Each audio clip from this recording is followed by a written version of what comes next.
Alhamdulillah, segala puja dan puji kepada Allah.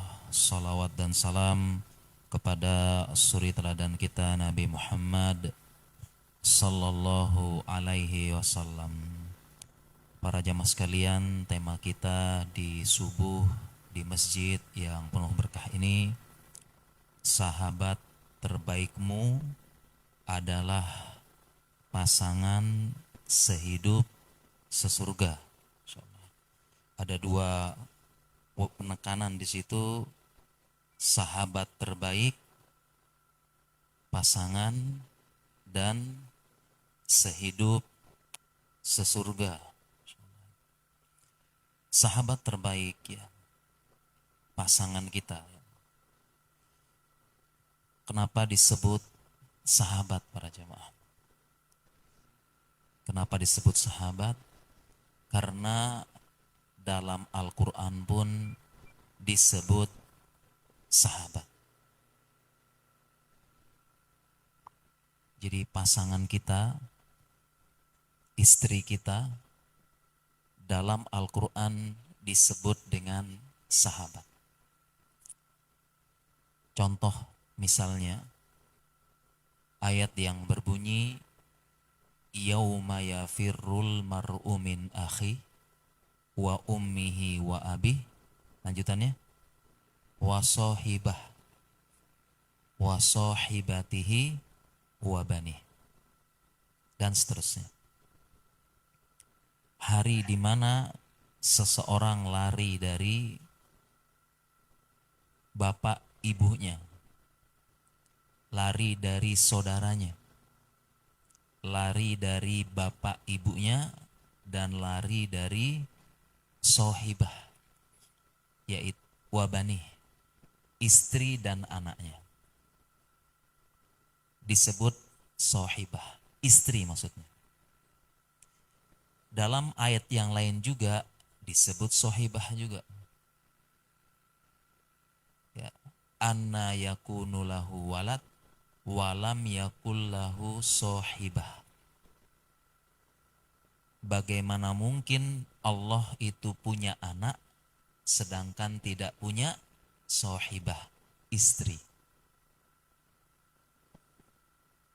Dalam Al-Quran disebut sohibah dan tafsir para ulama pun jelas. Ibnu Katsir, As-Sa'di, yakni ai zaujah, yaitu istri atau pasangan kita.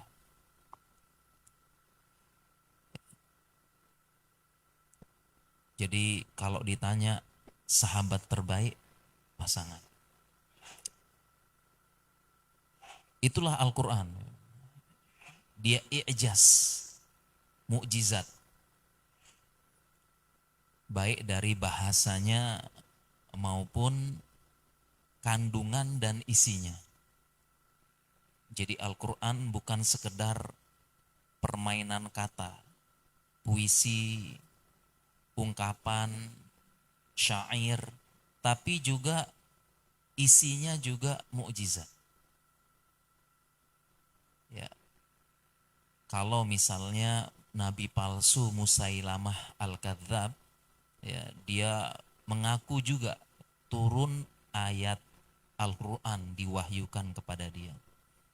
Banyak beberapa ayat, salah satunya surat Al-Fil, surat gajah. Fil, wama adraka ma fil, khurtumuhu tawil, gitu ya. Itu turun surat Al-Fil katanya. Gajah, tahukah kamu apa itu gajah? Khurtumnya tawil, belalainya panjang, dan seterusnya. Saya nggak mudah hafal juga ya. Pokoknya terakhirnya il gitu ya, tapi nggak jelas ini apa maksudnya ini ya. Ya suratnya ini ya. Tapi Al-Quran Masya Allah ya, bagus, syairnya i'jaz ya, mukjizat, tapi bagus juga. Kenapa? Karena secara makna memang benar para jemaah. Sohiba yashabu artinya menemani. Dan yang paling lama menemani kita adalah pasangan kita.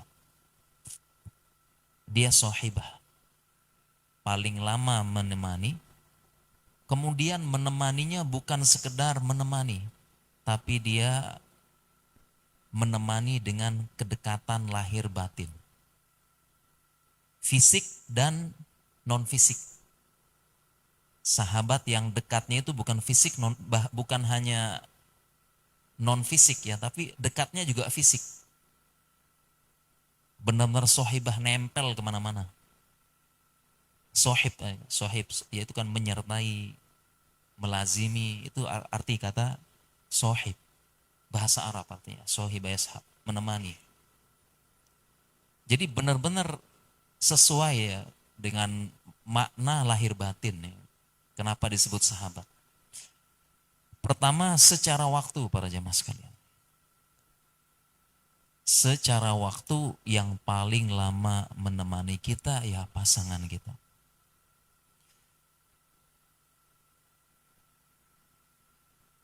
Yang menemani kita satu rumah, dulu anak, dulu orang tua, sekarang anak.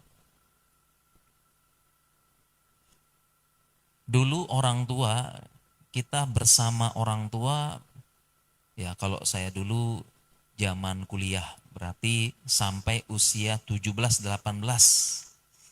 Setelah itu saya merantau. Jadi bersama orang tua berapa? Ya paling saya dulu kita dulu 18 tahun lah ya. SMA soalnya ya. Kemudian anak kita membersamai kita, kalau sekarang ada yang SMP sudah mondok. Anak saya perempuan SMP mondok kemarin.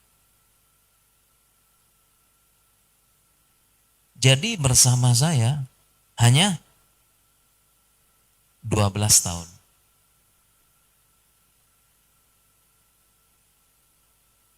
Tahun. Sebentar ya. Dibandingkan pasangan kita. Berapa lama? Ya, bisa puluhan tahun. Bersama pasangan. 20 tahun, 30 tahun, 40 tahun, 50 tahun bersama pasangan. Sahabat sejati. Jadi benar Al-Quran menyebut sohibah. Kemudian hebatnya lagi, bukan hanya sekedar menemani, tapi dekat, fisik, lahir, dan batin. Ya. Jadi kalau sama orang tua kita, sama anak kita, paling kita tidur satu ranjang,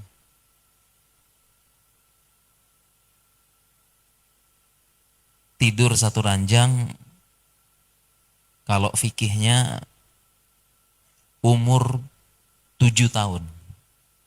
Sudah dilatih tidak sekamar dengan orang tua. Ya. Ini berdasarkan tahap fase pendidikan anak. 7 tahun sudah dilatih. Tidak tidur satu kamar dengan orang tua. Dilatih. 10 tahun yaitu fase mumayyiz soalnya. Fase 10 tahun, fase murahaqah ya sudah benar-benar pisah.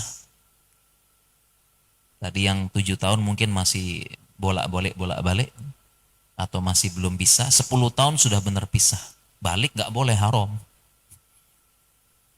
Satu kamar dengan orang tua, satu ranjang. Jadi cuma satu kamar, satu ranjang cuma 7 tahun.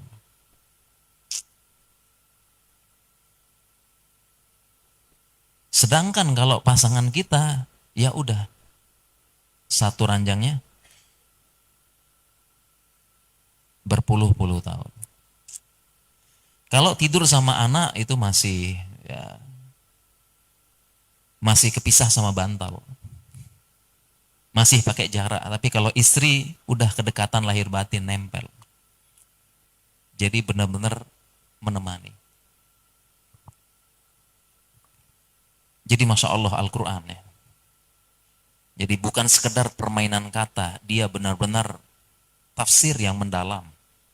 Bukan sekedar syair. Benar-benar sohibah. Jadi kalau ditanya siapa sahabat terbaik dan siapa sahabat sejati kita, pasangan. Bukan kata motivator, ya, tapi Al-Quran. Sahabat terbaik. Makanya banyak puisi-puisi tentang persahabatan. Banyak ungkapan tentang persahabatan. Ya, sampai dibuatin syair, lagu tentang persahabatan. Bagi kepompong katanya. Dan katanya ya. Persahabatan, ya, banyak puisi-puisi ya. Tapi kita lupa bahwasanya Al-Quran menyebutkan sahabat terbaik ya pasangan kita. Pasangan yang halal tentunya ya, jangan yang gak halal ya. Terbaik pasangan. Ya. Makanya saya pun ketika membaca penjelasan ulama tentang seperti ini, saya pun membuat tulisan. Ya, betapa banyak orang membuat puisi, membuat syair tentang persahabatan. Ya, indahnya persahabatan, manisnya persahabatan. Tapi dalam Al-Quran justru ada yang benar-benar sahabat sejati. Bahkan, ya, lanjutan dari judul kita, judul kajian kita ini, bahkan pasangannya itu bukan sehidup semati. Sahabatnya bukan sehidup semati, tapi sehidup sesurga. Bahkan lebih menempel lagi nanti. Lebih menemani lagi nanti. Dan itu selamanya. Selama-lamanya khalidan mukhalladan fiha abada. Selama-lamanya menjadi sahabat pasangan, nempel terus sampai di akhirat. Oleh karena itu akad nikah itu disebut dengan mitsaqon ghalidho wa akhadna minkum mitsaqon ghalidho. Ini lagi ijaz Al-Quran lagi, bukan sekedar main-main lagi nih. Bukan sekedar puisi lagi. Ini saya kuliah S2 saya nih, sekarang mata kuliahnya ijazul Quran. Ini lagi ngambil ijazul Quran ya.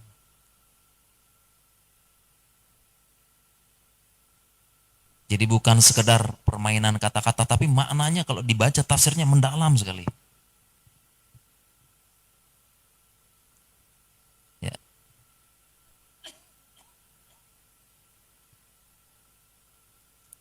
Jadi persahabatan seperti itu. Ya, sehidup sesurga juga.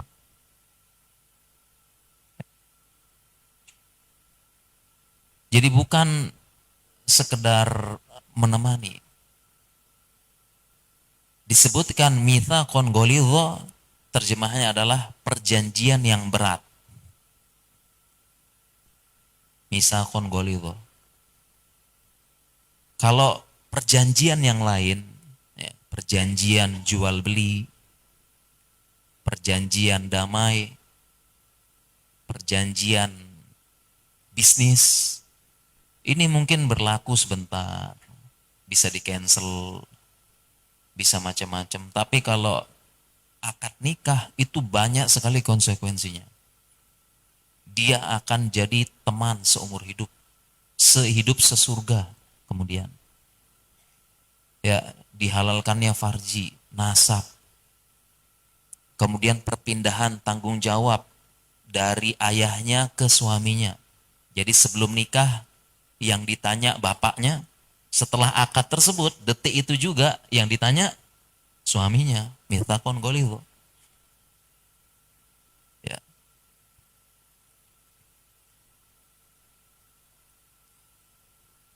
Jadi sehidup sesurga ya. Bahkan konsep menikmati surga itu bukan nafsi-nafsi, bukan. Mungkin selama ini ada yang memahami konsep menikmati surga itu sendiri-sendiri, enggak. Justru konsepnya menikmati surga itu adalah bersama pasangan. Nanti kita bahas yang sehidup sesurganya, kita lanjutkan yang sahabat. Ya, makanya kan kita lanjutkan yang tadi, banyak puisi-puisi, syair, ungkapan tentang persahabatan dan banyak yang berusaha menjaga persahabatan. Ada yang nggak enak sama temen,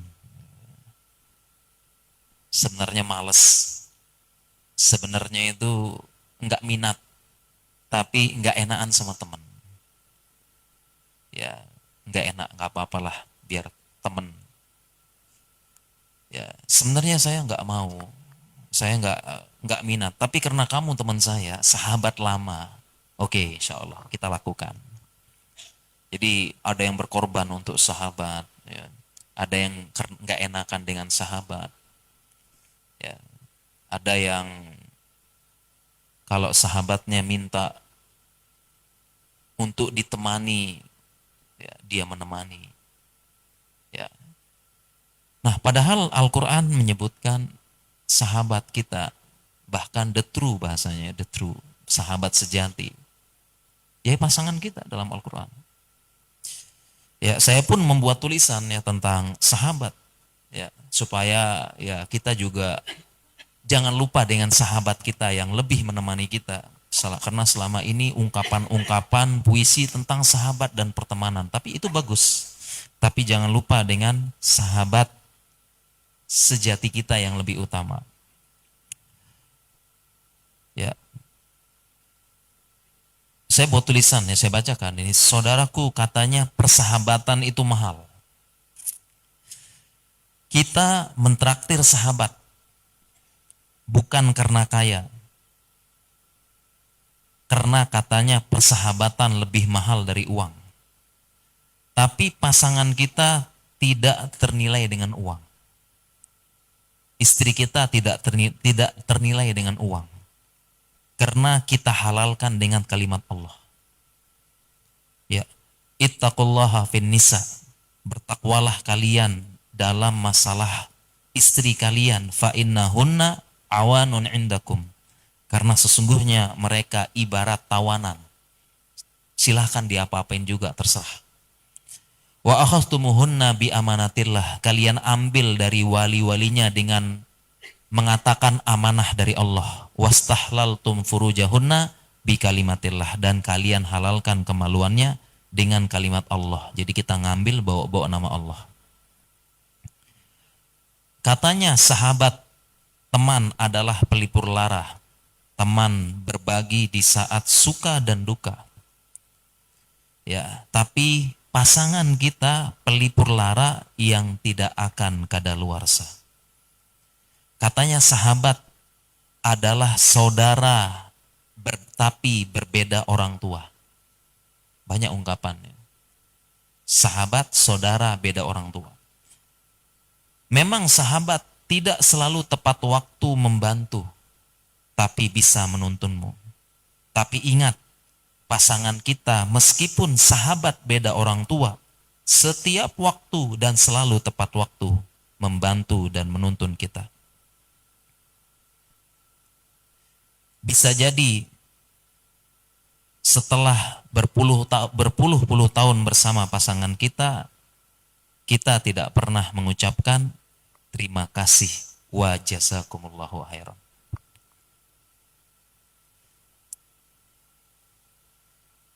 Kita mengucapkan jazakumullahu khairan ke orang lain berapa kali?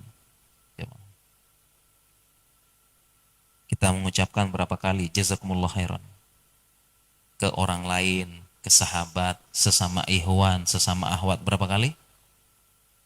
Ya, tapi kalau bilang jazakumullah khairan kepada pasangan kita berapa kali? Berapa kali? Iya, mulai sekarang kita biasakan jazakumullah khairan, jazakillah khairan, jazakallah khairan, kita biasakan kepada pasangan kita. Jadi zikir yang biasa. Karena itu doa. Ya, doa itu ya. Itu doa yang tidak bisa diremehkan. Semoga Allah membalas kebaikan. Ya, saya pun berusaha. Ya, istri cuma nyiapin kopi, nyiapin apa, jazakillah khairan. Istri habis melayani kita, jazakillah khairan. Ya, istri-istri habis ditransfer, jazakillah khairan. Jangan makasih aja bang gitu ya, tambah lagi bang, jangan.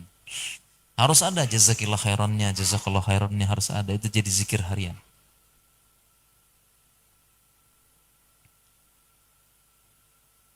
Ya. Jadi itu pasangan. Sejati kita adalah istri kita, suami, itu sahabat, menemani.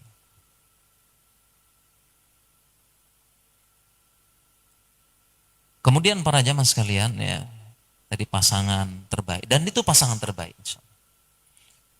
Pasangan terbaik. Yang Allah sudah tuliskan ya, dalam Lauhil Mahfuz. Jadi sudah dituliskan dalam Lauhil Mahfuz. Fulan akan menikah dengan fulanah. Ya. Yang menakdirkan Allah, yang memilihkan Allah. Ya. Walaupun kita ikhtiar. Ya. Jadi Allah kalau sudah menakdirkan kita menikah dengan dia, itulah yang terbaik. Karena kita beriman, semua takdir Allah baik. Semua takdir Allah baik. Ya ini memang masalah beriman sama takdir ini harus sering-sering berarti. Kadang-kadang lupa, semua takdir Allah itu baik.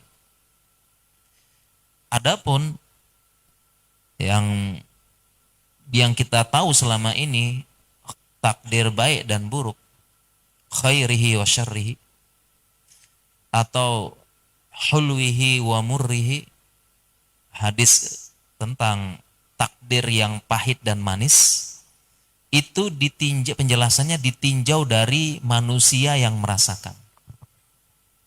Kita yang merasakan, aduh ini takdir yang pahit. Tapi akidah Ahlus Sunnah, semua takdir Allah baik dan fihil hikmah, ada hikmahnya. Sehingga kalau ada pertanyaan, kok bisa aku menikah dengan dia? Kenapa dia jadi pasanganku? Jawabannya itulah yang Allah pilihkan terbaik untuk kita. Karena kita tahu apa yang kita mau, tapi Allah tahu apa yang kita perlu. Kita tahu apa yang kita mau saja. Kita maunya cantik, pintar, gini-gini, kita mau. Tapi yang Allah perlukan, yang kita perlukan untuk menjaga agama dan dunia kita selamat, terutama di akhirat, Allah tahu, lebih tahu apa yang kita perlukan. Kita tahu apa yang kita mau, Allah tahu apa yang kita perlu.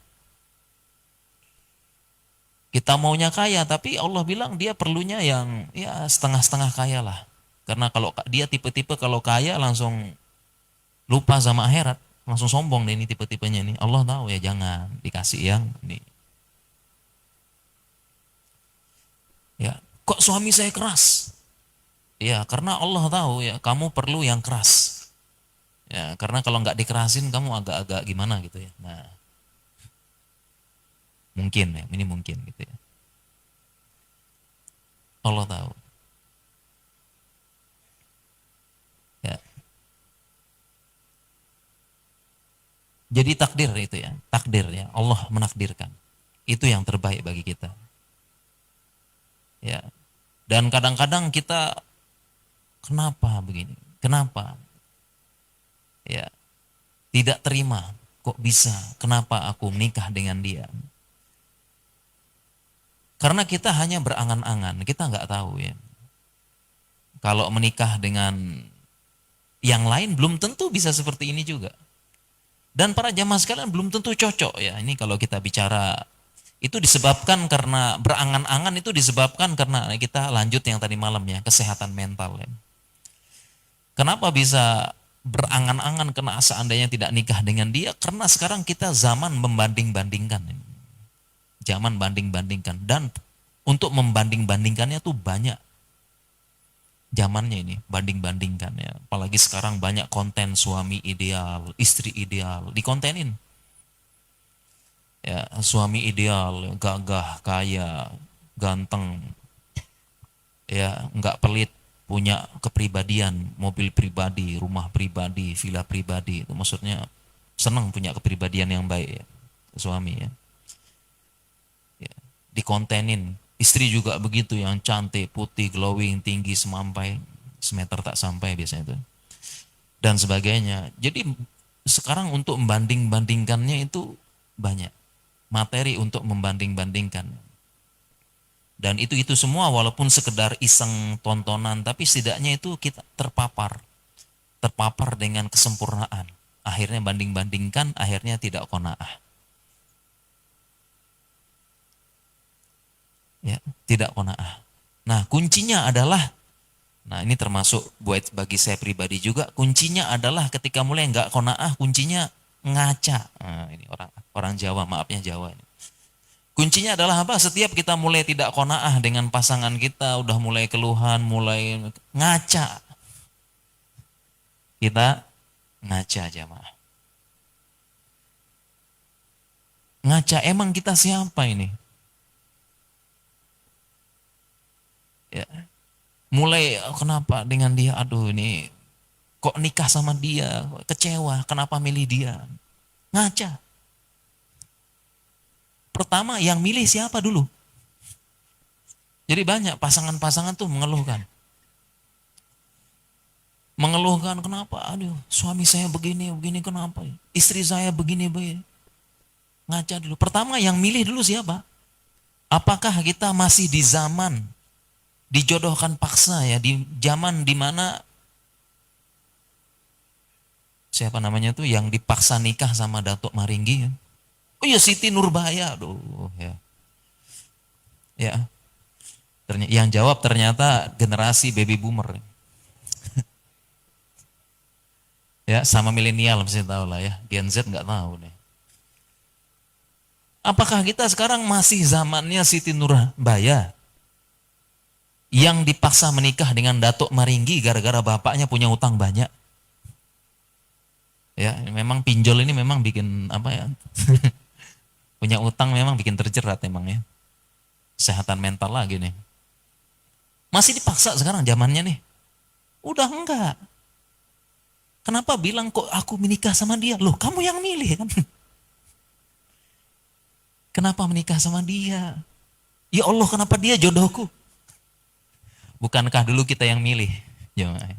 Kita yang milih dulu. Ya, bahkan sebagian zaman sekarang itu ada yang meminta bapaknya untuk menikahkan paksa. Pak, tolong nikahkan, Pak. Ya, kalau nggak nikah saya bunuh diri. Saya lari dari rumah. Begitu. Bukankah yang memilih kita dulu? Bukan siapa-siapa. Habis milih kemudian ya Allah kok sama dia? Kan gimana jadinya nih?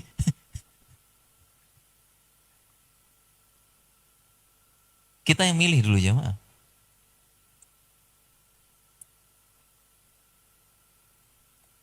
Ya, bukan siapa-siapa.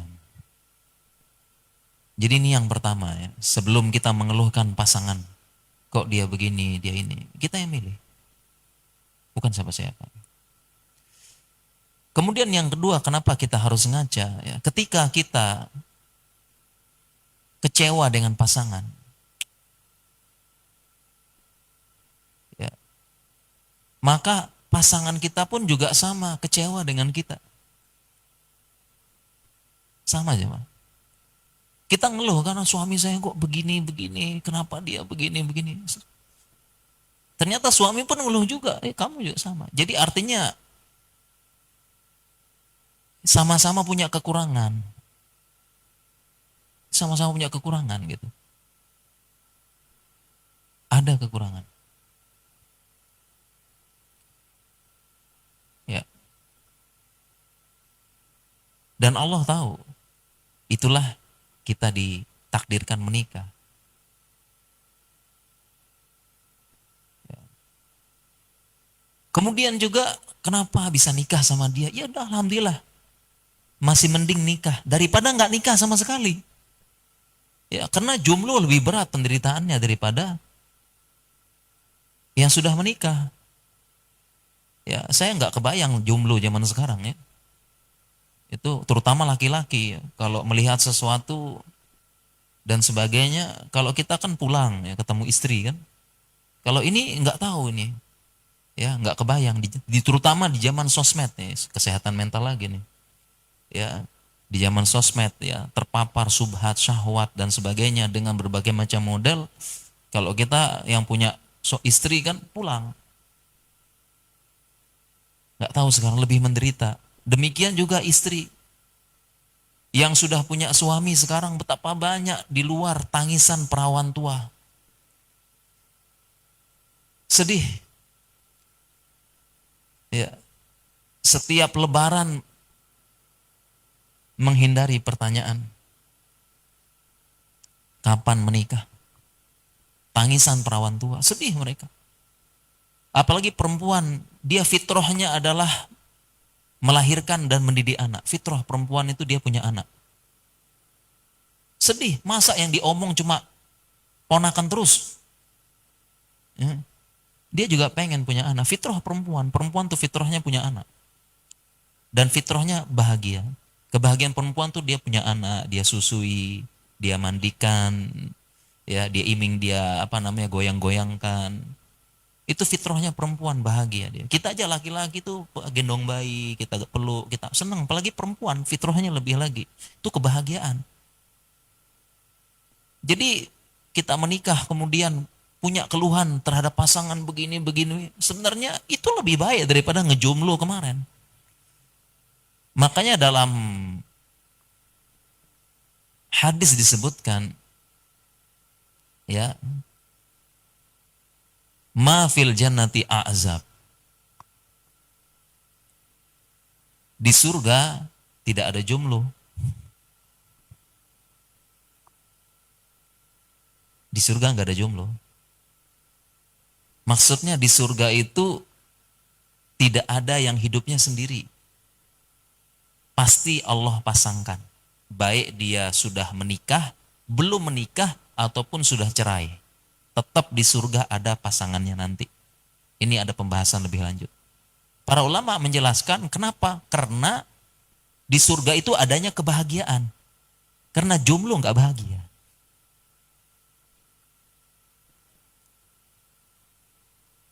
Kebalikannya, menikah bahagia, menikah bahagia, tidak menikah ya tidak bahagia. Makanya jangan kelamaan menjomblo gitu kan.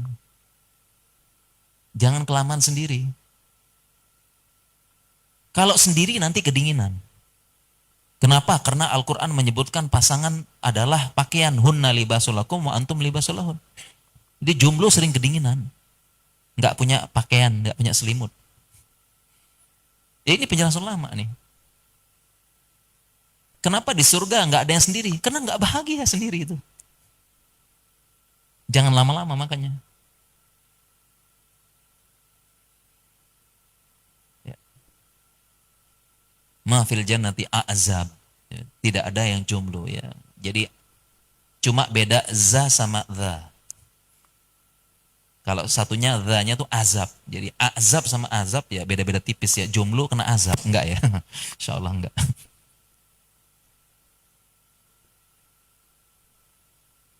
Jadi jangan berpasang, aduh kenapa menikah sama dia. Justru Allah nikahkan itu alhamdulillah daripada jomblo. Ya. Lebih baik punya pasangan dia. Ya, jadi itu pasangan terbaik kita insya Allah. Jadi ketika kita kecewa dengan pasangan kita, makanya sebenarnya pasangan kita pun kecewa dengan kita. Karena kita pun punya kekurangan, punya kesalahan, sama. Jadi mungkin bisa jadi kita bilang kenapa menikah sama dia, kenapa dia begini, kenapa dia begitu, kenapa dia begini, nggak tanggung jawab, nggak apa, sama. Nanti dia juga sama, kenapa nikah sama dia ya? Ya udah masakan nggak enak, cuma bisa rebah-rebah aja, scrolling apa dan sama bisa jadi.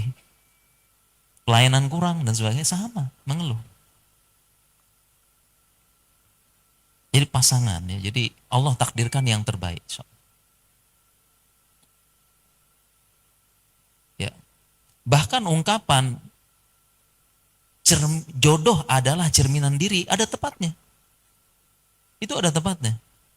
Karena berdasarkan dalil Al-Quran juga. Ya.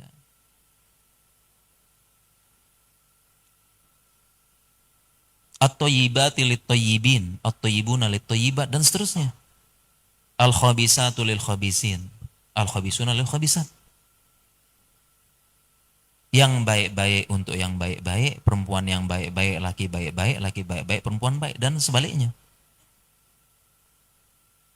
Jadi memang benar, jodoh itu ya cerminan diri kita. Kurang lebih. Benar ini. Kurang lebihnya ya. Cerminan diri. Dan memang kalau secara ya ilmu psikologi, ilmu kalau sekarang muamalah, memang benar. Orang nyari jodoh itu pasti yang ya lingkungan dia, circle dia, sepemikiran. Nggak mungkin kan sering ke diskotik tiba-tiba dia nyari jodoh ke masjid. Nggak mungkin. Ya, pasti dia nyari yang circle-nya dia juga, pemikiran. Jadi sama. Ya, prinsip sama, hidup sama, gaya sama, circle sama. Makanya secara umum benar ungkapan ini. Secara umum. Walaupun memang ada pengecualian, Ustadz gimana kan tetap aja ya. Misalnya mengeluh pasangan, kita bilang ya ini mungkin cerminan kita. Oh enggak Ustadz, coba lihat Asia istrinya Fir'aun. Ya, Nabi Lut, ya, Nabi Nuh suaminya istrinya kafir, Ustadz. Ya, cari pembelaan terus. Ya, biar bisa ngeluhin pasangan. Ya, pengen nunggu fatwa Ustadz, ceraikan saja udah gitu ya. Minta hulu gitu, jangan. Ya, pengen nunggu saran dari teman manas-manasin, oh kalau saya jadi kamu udah saya ceraikan kayak gitu. Nah ini hati-hati jemaah ya. Apalagi ibu-ibu jangan sampai kompor meledak, gas mahal sekarang insya Allah. Langka bu ibu. Jangan jadi gas banyak sekali ya. Masalah rumah tangga curhat jadi kompor. Ya Allah ukhti, kalau saya jadi kamu saya nggak kuat. Kok kamu kuat banget ya itulah. Ya, sebelumnya dia kuat menghadapi suami seperti itu, ya, terima takdir tiba-tiba hanya beberapa ungkapan kata jadi nggak kuat pulang-pulang marah. Ya Allah, kuat sekali kamu ya. Kalau saya jadi kamu saya nggak kuat, gitu ya. Insya Allah. Bahayanya mah, jangan jadi kompor, gas meledak mahal, udah nggak disubsidi ya mah.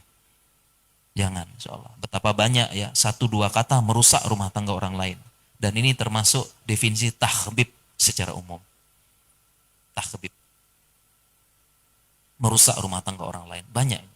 Gara-gara kompor ucapan satu dua kata. Makanya prinsip kita kalau ada yang berbicara masalah rumah tangga, banyak diemnya udah. Dia iakan aja. Ya sabar gitu-gitu ya. Jangan keluar satu dua patah kata bisa menghancurkan rumah tangga orang lain. Hati-hati jemaah. Ya. Jadi itu pasangan ya, pasangan terbaik ya. Jadi dikeluhkan. Yang tadi ya, tapi kan Asia istri Fir'aun, Nabi Lut, Nabi Nuh ya. Yaitu adalah jawabannya pengecualian. Likul liko idatin istisna gitu kan ya. Setiap kaedah pasti ada pengecualian. Ada kaedah ya, ada pengecualian pasti. Ya, pasti ada yang abnormal ya, gitu bahasanya ya. Pasti ada yang keluar. Ya, Ustadznya Allah ciptakan laqad khalaqnal insana fi ahsani taqwim. Allah ciptakan manusia dengan sebaik-baik bentuk tapi ada yang cacat, ada yang begini, ada yang apa. Ya memang begitulah istisna, ada pengecualian lah. Pasti ada. Ya, umumnya seperti itu.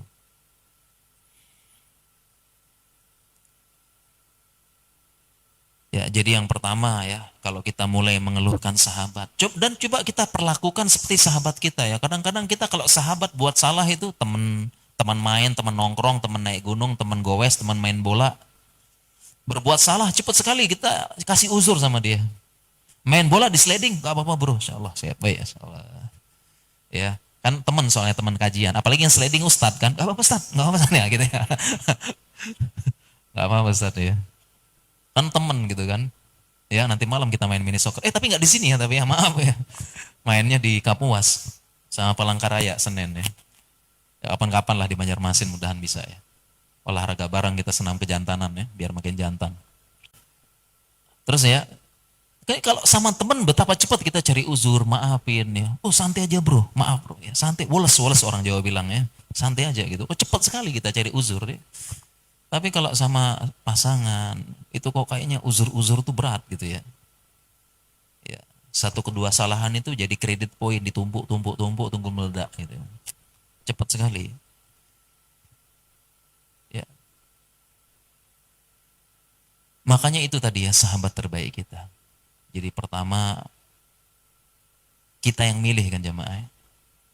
Yang kedua lebih baik daripada ngejomblo. Jangan pernah berangan-angan. Ya. Yang ketiga, kalau kita ngeluh, pasangan juga ngeluh sama. Terus kalau kita kecewa dengan pasangan, pasangan pun kecewa sama kita. Kecewa juga dia. Kok bisa dapat seperti kita?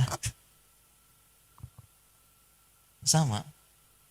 Kenapa kecewa? Kenapa kalau sama sahabat kita woles, kita easy going bahasanya ya. Kita santai, kita udah nggak apa-apa. Kenapa? Sama sahabat. Karena aibnya belum terlihat. Belum terakumulasi aibnya. Kenapa kita kagum dengan suami orang, kagum dengan istri orang, aibnya belum terlihat. Apalagi zaman sekarang, kita kembali ke kesehatan mental kena sosmed. Ya Allah, kalau dia jadi istriku, ini istri ideal. Kalau jadi suamiku, banding-bandingkan, kirimin ke istrinya linknya, kirimkan ke suaminya, gini loh jadi suami yang baik, gini loh. Kita belum lihat aibnya doang. Kita belum lihat aibnya yang terakumulasi. Sedangkan pasangan kita, aib terbongkar. Di rumah tempat aib dibongkar. Makanya inna buyutana auratun wa ma hiya bi aurah.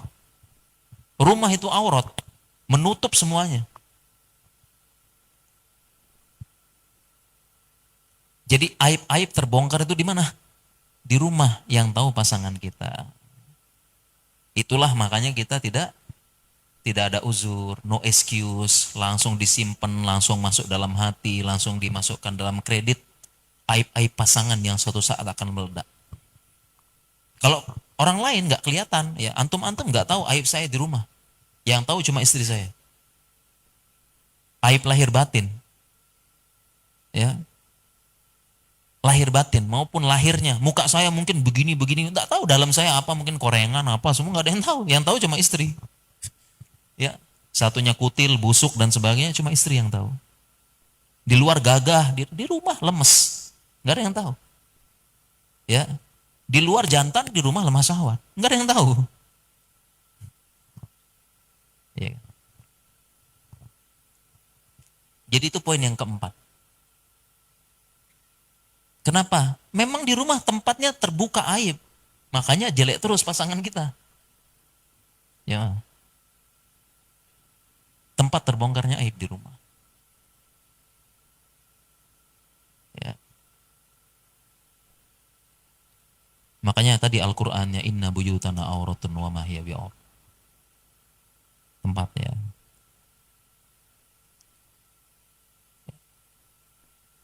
Makanya itulah sahabat sehidupnya. Itulah supaya kita bisa sehidup terus di dunia. Di dunia terus. Kita sampai jam berapa nih Ustaz? Kok sudah terang sekali? Biasanya kita sampai sampai syuruk biasanya ya. Ini biasanya syuruk, sholat, selesai terus gitu ya. Ya. Tapi di jadwal jam berapa nih? Oh, sampai jam 7 ya? Ya siap-siap. Oke, Bil. Bolehlah kita lanjut ya, karena ya habis ini pamit juga nggak apa-apa lah, bolehlah. Ya, kita tunda sedikit suruknya ya. Oke, tadi sudah pasangan halal terbaik, kemudian bagaimana bisa pasangan sehidup di dunia. Supaya terus hidup di dunia bersama tadi ya. Yang mulai mengeluhkan pasangan, yang mulai kenapa nikah sama dia. Ingat 4 poin tadi kita ulangi, yang pilih kita bukan siapa-siapa aja. Jadi jangan salahkan takdir, jangan salahkan ini, kita yang milih. Kita yang ACC kok. Yang kedua, ya lebih baik kita menikah daripada tidak menikah sama sekali tadi. Kemudian kalau pasangan kecewa, kita kecewa, pasangan kecewa. Yang keempat, kecewanya karena ya, memang tempatnya terbongkar aib. Dan yang lain-lain kita stop dulu. Kita lanjut judul selanjutnya yaitu sesurga. Selanjutnya apa? Sesurga.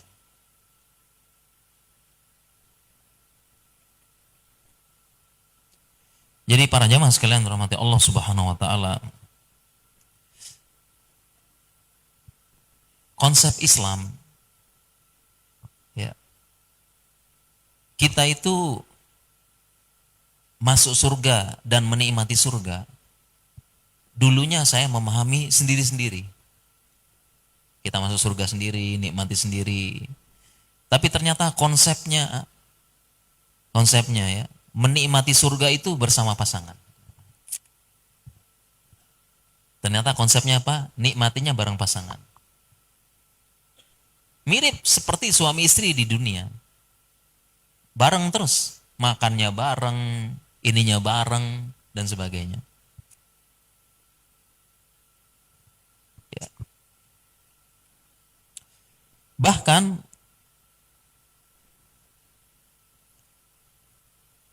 ya, masuknya saja berbarengan. Masuknya aja berbarengan ya. Sebagaimana firman Allah, jannatu adn yadkhulunaha wa man salaha min abaihim wa azwajihim wa zurriyyatihim. Masuk surga bersamanya siapa? Orang-orang yang soleh dari orang tuanya, pasangannya, dan anak keturunannya. Dalam ayat yang lain juga disebutkan, Allah berfirman, udkhulul jannata antum wa azwajukum tuhbarun. Masuklah kamu surga, udkhulul jannata antum, masuklah kamu ke surga, wa azwajukum, dan istri kalian. Ya, tuhbarun, dalam keadaan bergembira. Jadi Allah malah merintahkan masuk surga itu sama pasangan. Ini masuknya aja disuruh masuknya bersama pasangan. Udkhulul jannata antum wa azwajukum tuhbarun. Ya. Jadi justru konsepnya itu sama pasangan, bukan sendiri-sendiri. Ya, saya dulu bayanginnya kita sendiri, nikmatin sendiri, enggak, ternyata konsepnya bersama pasangan. Jadi konsep di surga, nanti kita di surga itu bersama pasangan kita. Masuknya tadi udah barengan, kemudian nanti konsep di surga itu adalah setiap kita mendapatkan istana. Masing-masing kita dapat istana. Ada yang sejauh mata memandang. Kemudian konsepnya lagi nanti kita dilayani oleh wildanun mukhaladun, anak-anak kecil. Malaikat yang menjaga. Kemudian dalam istana ini ibarat rumah kita dan kita tinggal bersama istri di situ. Ya, nanti surga ada 100 tingkat. Ya, kemudian nanti di sini kerajaannya fulan, kerajaannya fulan, kerajaannya fulan, dan saling mengunjungi. Dan kita itu berada dalam kerajaan kita bersama istri. Itu konsep surga ternyata. Bersama istri. Ya. Dan ayat-ayat yang lain menyebutkan bersama istri. Ya. Hum wa azwajuhum fi dhilalil al-araiki muttaqiun. Hum wa azwajuhum, mereka bersama istri, menikmati naungan pohon, menikmati buah. Hum wa azwajuhum, menikmati bersama istri, kan gitu. Jadi konsepnya malah seperti di dunia ini. Ya, tinggal bareng, makan bareng, tapi di sana sudah kenikmatan semuanya.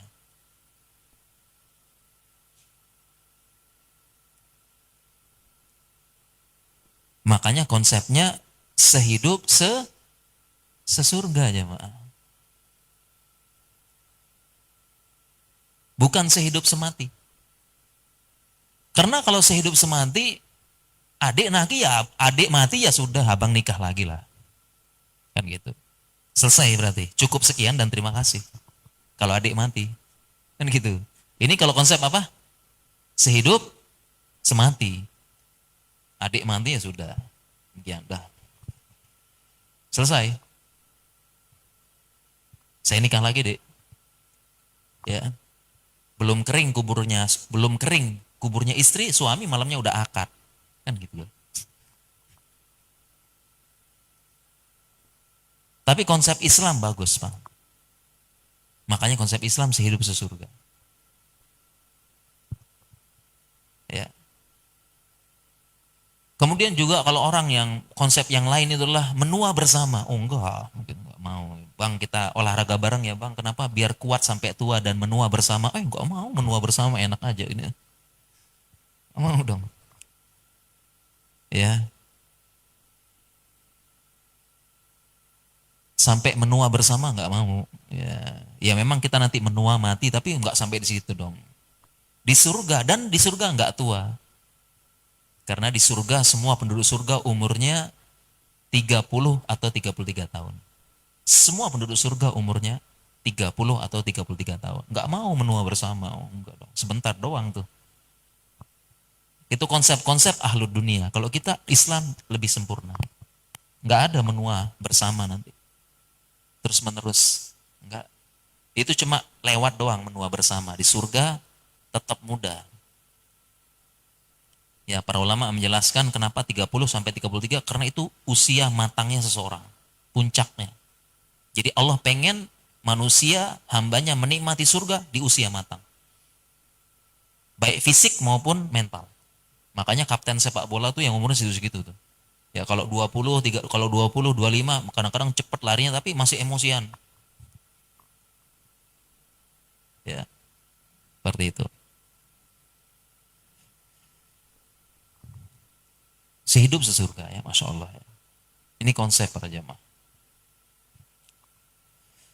Kemudian, nah ini kita percepat ya. Kita nggak ada tanya jawab ya, Ustaz, ya? Nggak ada ya? Atau ada nggak ada ya? Ada. Waduh, langsung ada dua nih ya. Oke. Barusan dibilang ya, ada ya. Kalau gitu kita percepat materi terakhir nih ya. Materi terakhir dipercepat lah. Tapi jamaah masih kuat ini ya. Masih ya, insya Allah ya. Materi terakhir ya. Sebelum tanya jawab.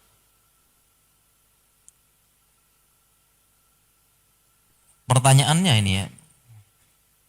Kan sehidup sesurga ya. Tadi juga saya bacakan hadis ma fil jannati a'zab. Di surga enggak ada jomblo. Sekarang bagaimana kalau ada jomblo belum menikah kemudian meninggal? Kemudian pertanyaan lagi, bagaimana kalau menikah cerai? Di surga gimana? Ya, kalau menikah cerai, di surga gimana? Apakah masih bisa dengan ketemu mantan suami? Rujuknya di surga. Pertanyaan lagi, kan sehidup sesurga, gimana kalau laki-laki punya istri 4? Sesurganya dengan siapa? Sesurganya dengan siapa nih? Pertanyaan lagi, kalau seorang istri sudah nikah berapa kali?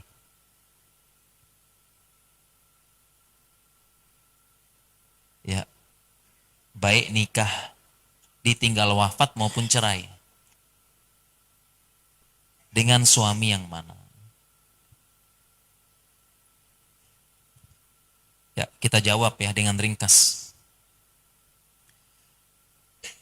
Kalau jomblo dia meninggal, maka akan dinikahkan dengan wanita penduduk surga juga. Itu Allah yang atur. Dinikahkan dengan wanita surga juga. Yang belum ada pasangan. Ya, sebagian ulama mengatakan yang wanita yang mati jomblo juga. Yang wafat dalam keadaan jomblo. Jadi Allah nikahkan nanti di surga. Karena nggak ada yang jomblo. Ya, makanya salah satu hiburan perawaan yang bagi yang belum dapat jodoh, mungkin jodohnya di surga mungkin.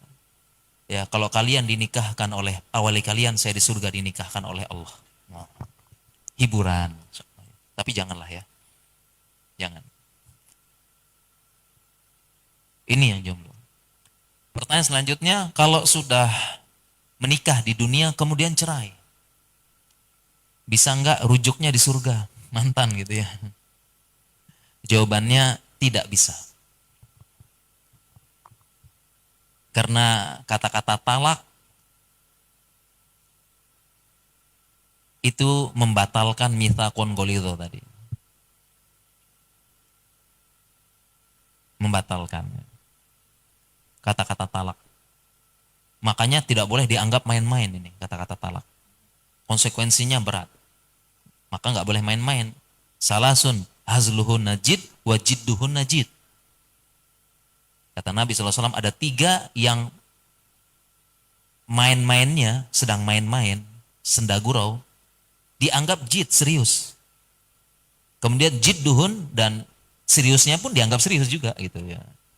Tolak, nikah, talak, wal itq. Nikah, talak, membebaskan budak. Atau sebagian lain rujuk. Satu riwayat semuanya tentang nikah. Karena agungnya, karena berat konsekuensi ini nggak boleh main-main. Mana istrimu udah saya cerai? Jatuh cerai. Walaupun main-main.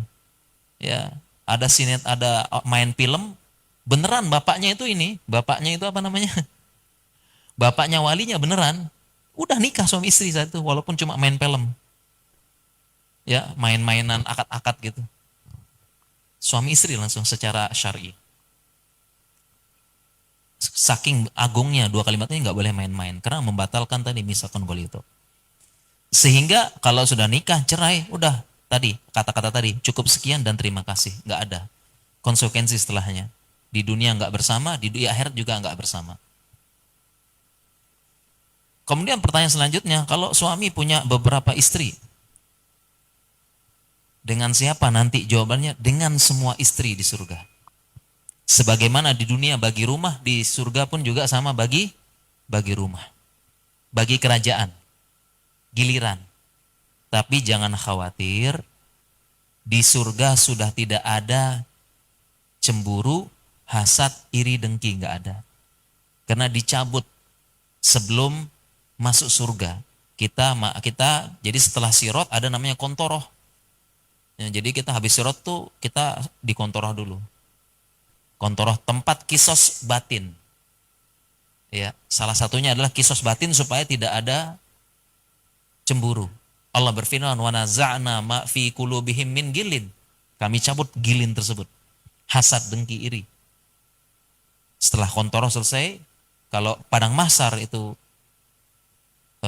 kisos, ya kisos orang zolim, orang apa, lahir batin. Tapi ini kisos hati bagi penduduk surga. Dibersihkan dulu. Sehingga ketika masuk surga udah nggak ada hasad, iri, dengki. Jadi jangan khawatir ibu-ibu. Ya, di surga nggak ada iri, dengki, hasad. Udah dicabut sama Allah, bahagia semuanya. Cemburu nggak ada lagi. Kemudian jawaban pertanyaan selanjutnya, kalau istri menikah berapa kali, ya, dengan suami yang mana di surga? Bisa ya, menikah suaminya wafat, menikah lagi suaminya wafat, menikah lagi suaminya wafat. Bahkan ada sahabiah, dia punya keutamaan karena dinikahkan oleh sahabat-sahabat. Ya, seingat saya namanya Asma binti siapa gitu ya. Ini tolong diluruskan kalau salah ya. Jadi namanya ya. Setelah suaminya wafat dinikahi oleh Abu Bakar. Setelah Abu Bakar wafat dinikahi oleh Ali. Setelah istrinya Ja'far kalau seingat saya ya. Ja'far bin Abi Thalib. Ya. Dinikahi oleh Abu Bakar. Setelah wafat Abu Bakar dinikahi oleh Ali. Setelah Ali dinikahi oleh sahabat yang lain. Masya Allah. Kalau sudah seperti itu, dengan suami yang mana para jemaah? Ya? Suami yang mana? Di surga? Kan nggak mungkin poliandri dia surga ya. Nggak mungkin. Harus dia sama satu aja suami. Dengan siapa? Iya, ada dua pendapat. Yang pertama dengan suami terakhir. Pendapat pertama dengan suami terakhir berdasarkan dalil-dalil. Ya, banyak dalil-dalilnya ya, ya ucapan dari Uzaifah kepada istrinya, "In syi'ti an takuni zaujati fil jannah fala tazawwaji ba'di." Uzaifah, sahabat, bilang sama istrinya, "Kalau kamu mau jadi istriku di surga, jangan nikah lagi setelahku." Fa innal mar'ata fil jannati li akhiri azwajiha di dunia. Karena perempuan tinggal bersama akhir suami terakhirnya. Ya, demikian juga Abu Darda juga begitu berkata kepada istrinya, ya, kalau mau jadi istri saya di surga jangan nikah lagi. Abu Darda, al-mar'atu li akhir azwajiha. Ini pendapat pertama ya. Jadi bersama terakhir. Sama suami terakhirnya. Ya. Jadi bapak ini sudah pesan sama istrinya belum? Ya. Bapak udah pesan belum sama istrinya? Ya, ini ada salafnya soalnya nih. Huzaifah ngomong gitu. Kemudian Abu Darda ngomong begitu. Udah belum silang sama istri? Ya. Kalau mau jadi suamiku, istriku sehidup sesurga, jangan nikah lagi. Kalau aku mati. Ada salafnya ini. Ya. Karena aku nggak mau, Dek. Ya, di sini panggilan istri siapa nih? Dek atau siapa nih? Kalau sana kita kan Dek, Mas, Neng, Kang gitu kita kan. Istri saya orang Sunda. Punya darah Sunda. Jadi saya panggilnya Kang Neng. Ya. Di sini apa kalau Banjar apa nih? Kemarin kan sudah diajarin saya ulun gitu, pian gitu kan. Lumayan lah dapat ya. Ulun mau pamit gitu ya ke Kapuas. Apa? Dek gitu ya. Ah, pokoknya. Hah? Hah? Dik. Ah, dik. Aduh kurang fasih nih kayaknya nih. Perlu belajar makhorijul huruf. Ya gitulah dek gitu ya. Jadi kalau apa namanya kita berpesan ya pada istri gitu kan. Jangan nikah lagi. Karena abang nggak mau, Dek. Ya, ketika abang sakit, kemudian kita perpisahan di dunia. Kemudian abang nunggu di alam kubur sudah bayang-bayangin kita berjumpa di surga. Kemudian begitu masuk surga, betapa patah hatinya abang, Dek, melihat engkau bersama laki-laki lain. Makanya jangan nikah ini ya. Ya, sudah nunggu-nunggu ya. Ya, perpisahan pas meninggal ya. Kita sehidup saya tunggu bang, abang boleh meninggal duluan bang, karena sakit ini, tapi insya Allah nanti kita bertemu di surga. Udah nunggu di alam kubur apa, sampai surga bersama laki-laki lain, kan sakit hati-hati. Jangan nikah lagi kalau gitu ya. Udah pesan belum nih? Udah pesan belum? Ya, jangan gundah gulana para jamaah ya, karena ada pendapat kedua, bahkan ketiga. Pendapat yang kedua mengatakan bahwasanya perempuan tersebut bisa memilih. Ya, pendapat yang ma'ruf ya suami terakhir. Cuma konsekuensi berat ini. Para suami bilang siap-siap nanti pas kita mati di surga ternyata udah dia sama laki-laki lain. Ya. Ada pendapat kedua para jamaah. Pendapat kedua, ya ini sebagaimana riwayat dari Ummu Salamah, dia boleh memilih dengan suami yang mana. Ya, disebutkan hadis ya Umma Salamah innaha tukhayyaru fatakhtaru ahsanuhum khuluqa. Wahai Ummu Salamah, dia nanti akan diberikan pilihan. Ya, tukhayyar, maka dia memilih yang paling baik di antara mereka. Ini pendapat kedua. Jadi misalnya punya suami, udah nikah sama berapa suami, di akhirat dia akan memilih mana yang ahsanuhum khuluqa, mana yang paling bagus. Ya.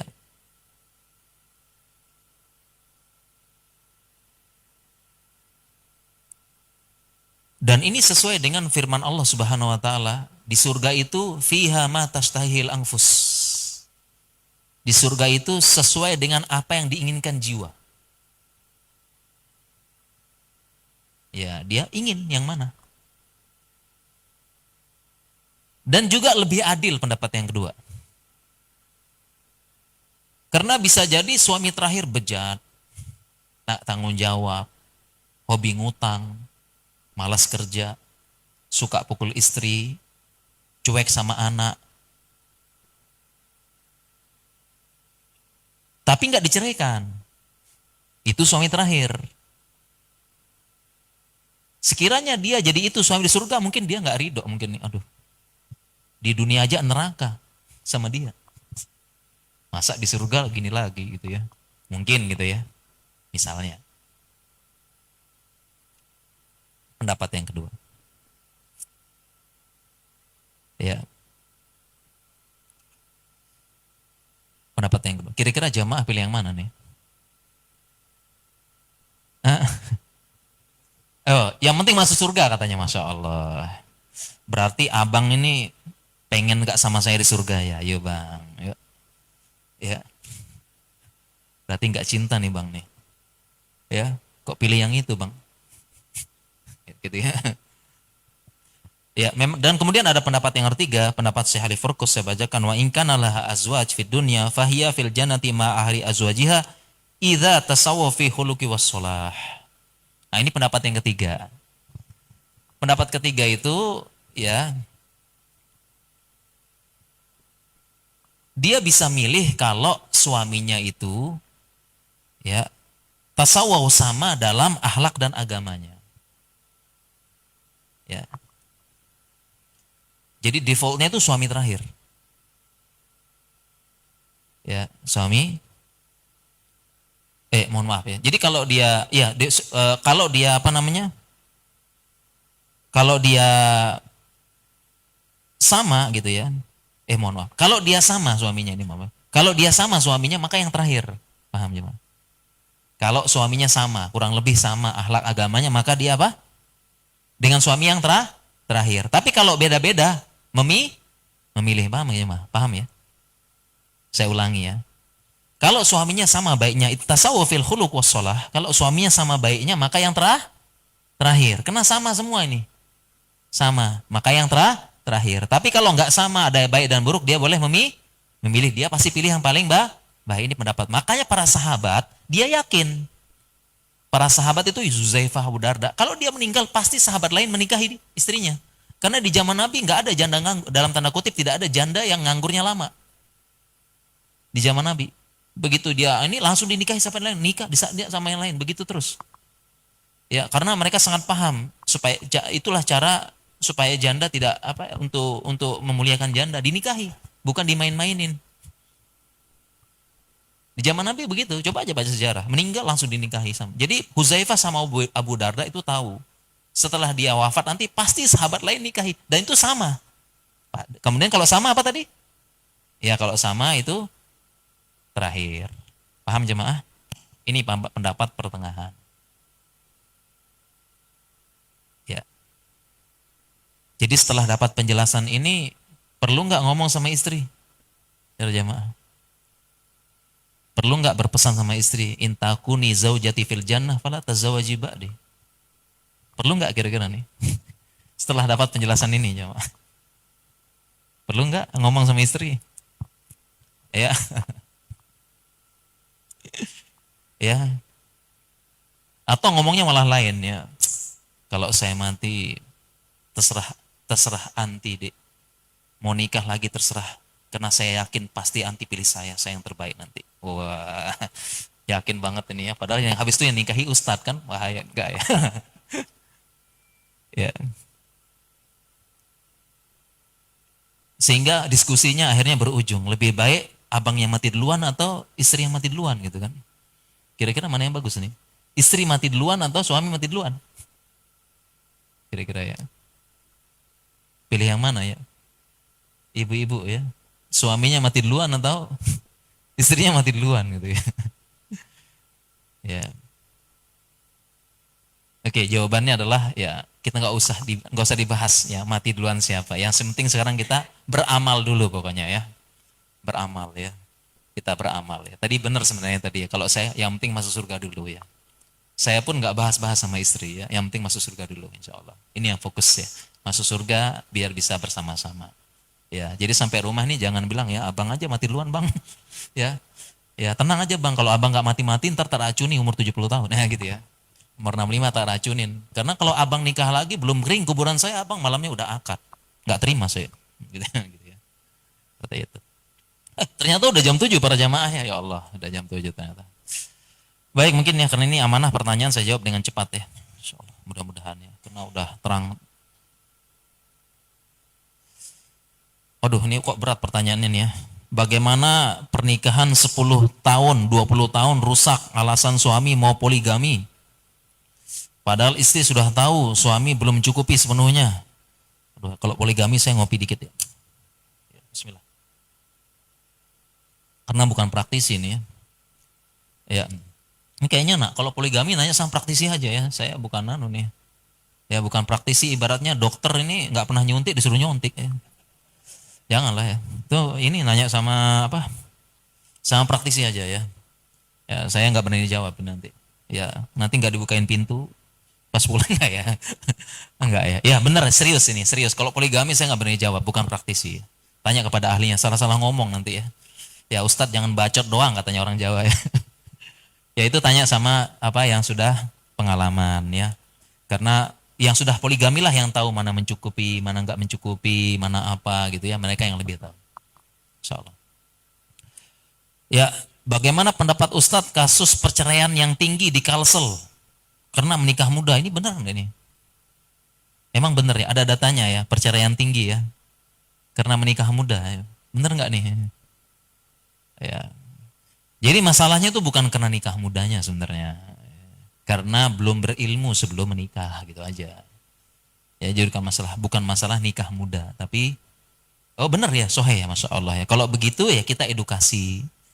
Jadi masalahnya bukan nikah mudanya, tapi persiapan ilmunya yang kurang. Ya, kurang ini kita edukasi ya, edukasi ya. Ya, jadi bukan masalah muda, masalah apa. Ya. Dan di tempat lain itu bukan hanya yang nikah muda, nikah tua aja cerai kok di tempat lainnya. Ya. Justru di Jakarta contohnya. Jakarta tuh nikah itu pada umur 29, 30, 35. Cerai juga kok. Ya.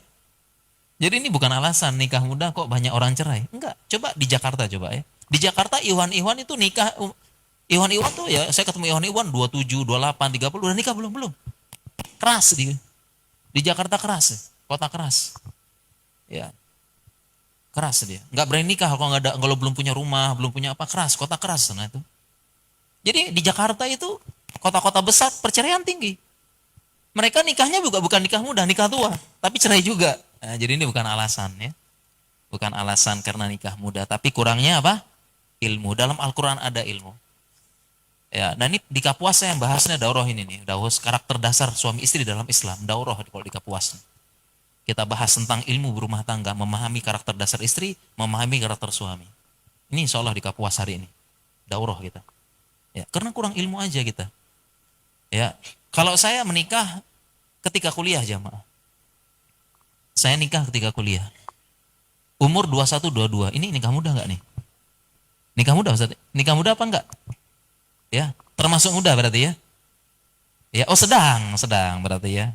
Sedang. Ya, tapi kalau saya ketemu sama orang-orang di Jakarta di mana, muda banget Ustaz nikahnya gitu ya. Tergantung berarti relatif berarti ya. Ya, saya nikah umur 21, 22. Sekitar itu. Ketika masih kuliah, belum lulus ya, Mak. Belum lulus, belum punya kerjaan tetap. Ya, masih harus kuliah, masih harus menyelesaikan studi, saya nikah. Ya, menikah muda di usia di tahun lalu itu kayak di dulu tuh kayaknya apa ya, melawan tradisi ya, nikah muda. Ya alhamdulillah bertahan sampai sekarang ya. Jadi istri saya menerima saya apa adanya. Ya, masih kuliah, belum punya macam-macam, belum punya apa, tapi istri saya menemani sampai sekarang. Alhamdulillah. Jadi bukan masalah apa? Bukan masalah nikah mudanya. Ini masalah ilmu, ya. Dan memang para jamaah sekalian secara umum di Indonesia ini kita itu menikah tanpa ilmu. Ya, tanpa ilmu. Harusnya apa? Sebelum nikah, kitabun nikah tuh tamat.